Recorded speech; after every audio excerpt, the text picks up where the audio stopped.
خوابیم رفته، 10 روز عمرم رفته. کی جوابگوی منه؟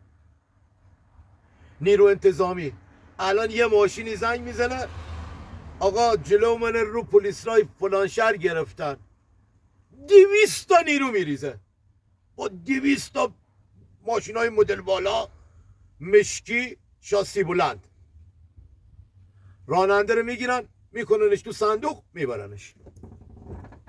خب چرا اون روزی من زنگ میزنم میگم آقا کرایه من حساب بار نمیده، 60 بار زنگ میزنم، بعد از 60 بار باید استمند کلخنه تلق کنی که میبینی اصلا یه برگشت به پاسکام نمیرسه. میان آخر بارم میگن خب این بنده خدا که داره میگه کرایت واریز میکنم. میگه خب بابا کی؟ خب من 2 ماه پیش بابا مثلا اومدم بارو خالی کردم، الان مسیرم خورده بیجا. یا همون روزی که مثلا اومدم شاکی میشم میگم نه آقا کرایه من باید نقدی، میگه نه ای آقا که داره میگه واریز میکنم، برو واریز میکنه. چرا اون روز حساب بار نمیگیرم بکنن تو ماشین، میگن نه آقا وظیفت باید که نه آقا رو نقد بدی. درد ما یکی و دوتا نیست، درد از استهلاک و جاده و فلان نیست. بار بردی برا فلان کارخونه خالی میکنی، یه روز 2 روز در کارخونه میخوابونت، بعد از 2 روزم بارنامت فقط میگیرن میگن برو با امید خدا. حالا دیگه کی کره بزن دیگه خبر نداره که آقا طلبگار من که دیگه هر بالش نیست. طلبگار میام میگه گفتم آقا فلان روز میارم بهت میدم، نهایت اشدش خیلی آدم شیر پای خورده باشه 2 روز هم اضافتر پا من صبر میکنه، دیگه 3 ماه که پا من صبر نمیکنه تا تو کرایه بریزی. این سویچ خاموشه تا روزی که تکلیف ما معلوم نشه روشن نمیشه. چطوریه الان که ما خاموش کردیم خوابیدیم همه تون دردتون گرفت؟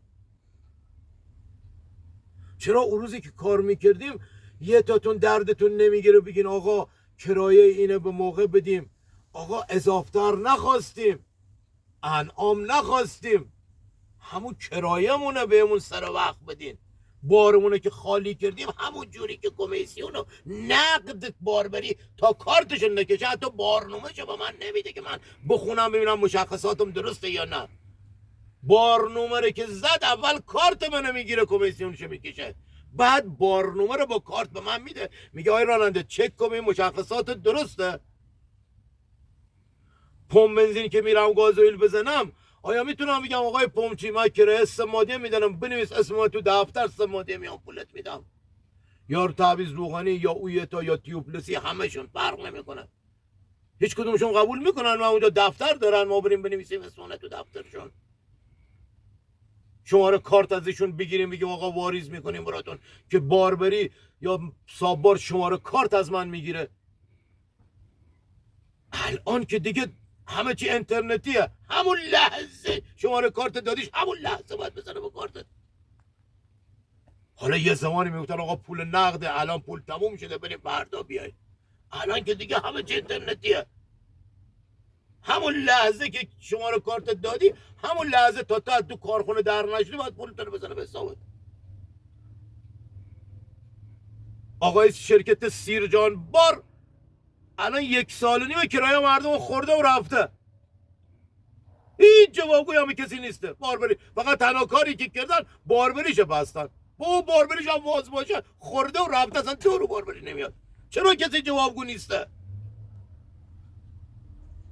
چرا کسی جوابگو؟ باری که 10 سال پیش من بردم از خلیج فارس یه باربری دولتی هم هست شخصی هم نیست، چرا کسی جوابگو من نیسته؟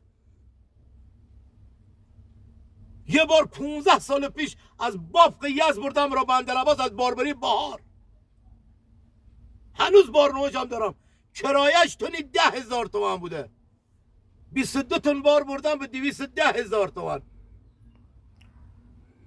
مال 15 سال پیشه.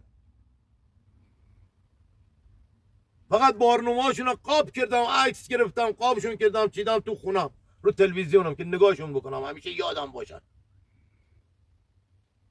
اینا درده. اگر میخواین پیگیر مشکلات راننده باشین اینا درده. آقای کشاورزی که بار میارن برات خالی میکنن، کرایه مردم همون روز بریز، دنیا کارمایه. آقای کارخونه دار کرایه مردم بریز که الانه کارخونه زنگ نزنه که آقا شما رو به خدا مثلا آهک من برسه، اگه کارخونه من خاموش بشه تا استارت بخوره میلیارد به من ضرر میزنه. به درک ضرر میزنه. تو به ما ضرر زدی، تو هوای ما رو داشتی که ما هواتو داشته باشیم، تو به ما احترام گذاشتی که ما بهت